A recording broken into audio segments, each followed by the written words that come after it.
Welcome to the SJCOE Workplace Violence Staff Training. I'm Scott Anderson, Deputy Superintendent of Business at the San Joaquin County Office of Education. Here at the SJCOE, the safety of SJCOE staff, students, and guests is always a top priority.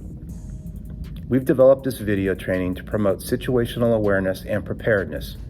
While this subject is unpleasant, it is critical that we prepare for these situations, which have unfortunately become all too common. We trust that you will become informed and empowered by the material included in this training and internalize that even in these kinds of situations, you do have options. Thank you for your attention on this very important topic. San Joaquin County Office of Education presents Run, Hide, Fight, Lockdown, an SJCOE staff training for personal, group, and workplace safety. We'll start off with an active shooter video prepared by the Department of Homeland Security. It will demonstrate different aspects of an active shooter situation. We have an active shooter. Stand by for further information. Tragedies such as the 2007 mass shooting on the campus of Virginia Tech, the 2009 shooting at the Fort Hood, Texas military post, and the 2011 attempted assassination of Representative Gabrielle Giffords at a public appearance in Arizona are all examples of active shooter situations. An active shooter is an individual actively engaged in killing or attempting to kill people inside an occupied structure or outside in a populated area. In most cases, there is no pattern or method to their selection of victims. Active shooter situations are unpredictable and evolve quickly. It is important to be prepared for such an event. Make it a practice to identify potential escape routes and have a plan in mind, even if you are just visiting a facility. In the event of a shooting at your location, you must quickly determine the most reasonable way to protect your own life. You will need to determine if the best course of action is to evacuate or to hide. Call 911 when it is safe to do so. If there is an accessible escape route, attempt to evacuate. Be sure to leave your belongings behind. Help others escape if possible, but do not attempt to move wounded people. Evacuate regardless of whether others agree to follow. Warn individuals not to enter an area where the active shooter may be, and follow the instructions of any police officers. If evacuation is not the best option, find a place to hide where the shooter is less likely to find you. And be sure your hiding place does not trap or restrict you or your options for movement. Consider the difference between cover and concealment. Cover will protect you from gunfire, and concealment will hide you from the view of the shooter. Quickly choose the best option. If you are caught out in the open and cannot conceal yourself or take cover, you might consider trying to overpower the shooter with whatever means are available. To protect your hiding place, lock the door if you can. Block the door with heavy furniture, and close, cover, and move away from windows. Hide behind large items such as cabinets or desks. Remain quiet. Silence your cell phone and/or pager. Even the vibration setting can give away a hiding position. When you call 911, remember to tell the operator the location of the active shooter. If there are multiple shooters, physical description of and number of weapons held by the shooter, as well as the number of potential victims at the location. When law enforcement arrives on the scene, their primary goal is to eliminate the threat and stop the shooter as soon as possible. First responders will not be able to stop to help injured persons until the environment is safe. Knowing what to expect will help keep you calm and allow law enforcement to quickly neutralize the threat.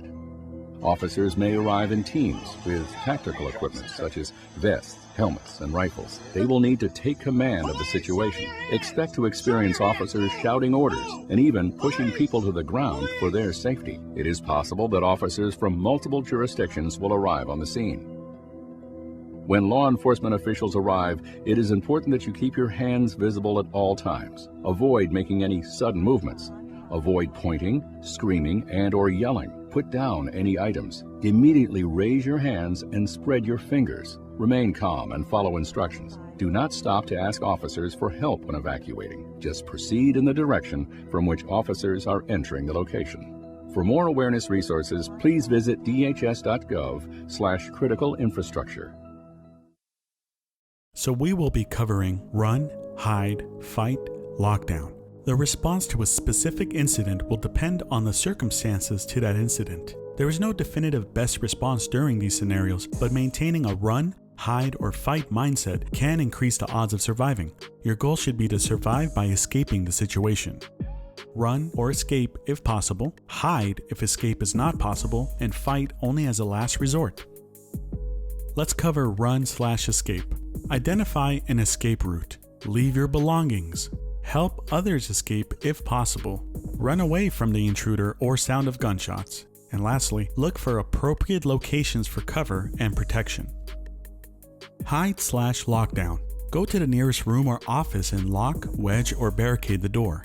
Identify an escape route if needed. Close blinds, turn off lights, and cover windows if possible. Silence all noise, including cell phones, radios, and computers. Do not open the door or respond to commands until the person can be verified. Remain undercover until law enforcement advises it's safe to evacuate. Keep out of sight and take cover if possible. And lastly, identify improvised weapons. Fight. Try and remain calm. Do not provoke the intruder. If there is no possibility of escaping or hiding, only as a last resort when your life is in imminent danger should you attempt to negotiate before the shooting starts or overpower the intruder. If someone other than you acts to overpower the intruder, assisting may increase the chances of success and survival. Assisting would be a personal decision based on the circumstances. Let's pause to take a quiz for understanding. Active shooter incidents evolve A. Slowly, B. Casually, or C. Quickly. The answer is C. Quickly. Active shooter incidents are often unpredictable and evolve quickly. True or false? Cover and concealment mean the same thing. False. Cover will protect you from gunfire. Concealment will hide you from the view of the shooter. Reporting a workplace violence incident. If you identify a hostile intruder or active shooter situation, warn others if possible. Then, call 911 when it is safe for you to do so. Share any known information concerning the number and whereabouts of suspects with the 911 operator. Here are some examples of potentially violent behavior indicators in others. Recent acquisitions of multiple weapons, recent escalation in target practice and weapons training, recent interest in explosives, inappropriate and intense interest or fascination with previous mass shootings or mass attacks, experiencing personal loss such as death, breakup, divorce, or loss of a job.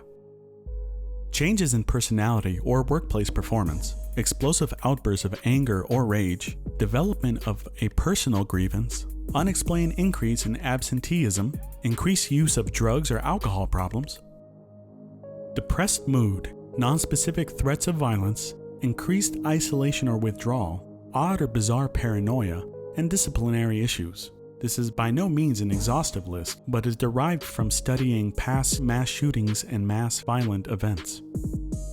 Let's pause to take a quiz for understanding. Which of these is not an indicator of potentially violent behavior? A. Inappropriate and intense interest or fascination with previous shootings or mass attacks. B. Watching action movies with fight scenes or violence. C. Explosive outbursts of anger or rage. D. Increased isolation/withdrawal. The answer is B. Watching action movies with fight scenes or violence. This is not considered a potentially violent behavior. Having situational awareness promotes life-enhancing and life-prolonging behavior. Let's start with avoidance. Avoidance means listening to your instincts and avoiding dangerous people, dangerous places, and dangerous behaviors.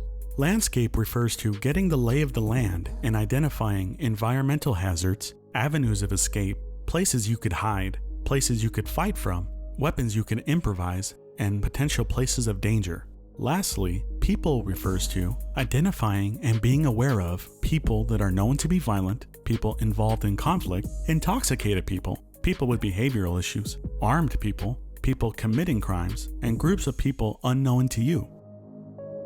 Let's talk about the West Freeway Church of Christ shooting that happened in Texas on December 29, 2019. This is an example of people using situational awareness to stop an active shooter event from getting worse. A lone gunman walked into the church wearing a disguise, a fake beard and a trench coat. So immediately, the security team and several churchgoers' attention was drawn to the suspect even before the shooting based on his appearance. The video room of the church had a camera trained on the suspect. No action was taken until the suspect began firing, but once he did, one of the people in the congregation used their firearm to stop the active shooter and prevented him from injuring or killing more churchgoers in the building. Let's pause to take a quiz for understanding. In this training, situational awareness refers to A. Knowing how to get where you are going, B. Avoidance, landscape, and people, or C. Understanding what your coworker is talking about. The answer is B. Situational awareness refers to avoidance, landscape, and people in this training. True or false? In the West Freeway Church of Christ shooting, situational awareness led churchgoers to believe the suspect seemed out of place. The answer is true. Churchgoers had situational awareness, paying attention to the suspect's appearance and actions. When you do encounter a threat, it's important to observe, orient, decide, and act. This is something humans already do naturally, but it's important to know how it works so that you can understand it better. The first step is to observe, which is to identify the problem or threat and gain an overall understanding of the internal and external environment. Then orient. It involves reflecting on what's been found during the observations and considering what should be done next. Then decide. It's the decision phase that makes suggestions towards an action or response plan.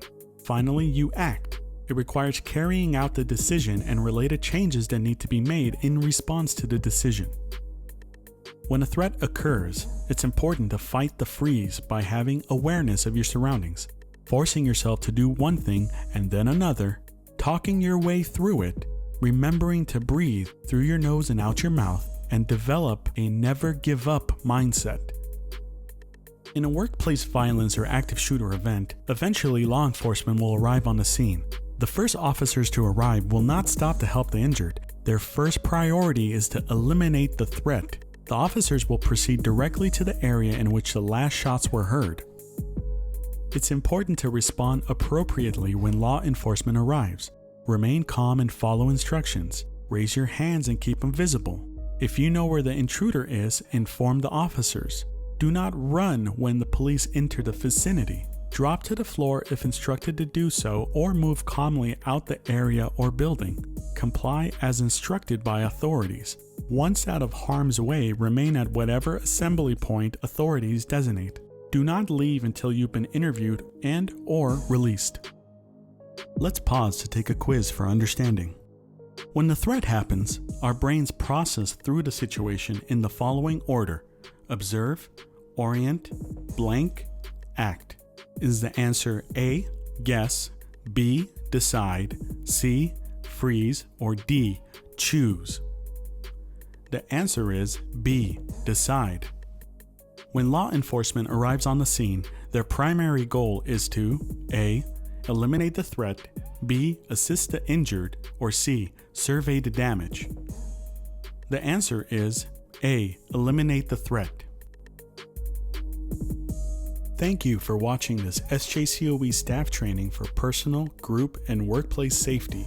Please send any feedback to epc@sjcoe.net.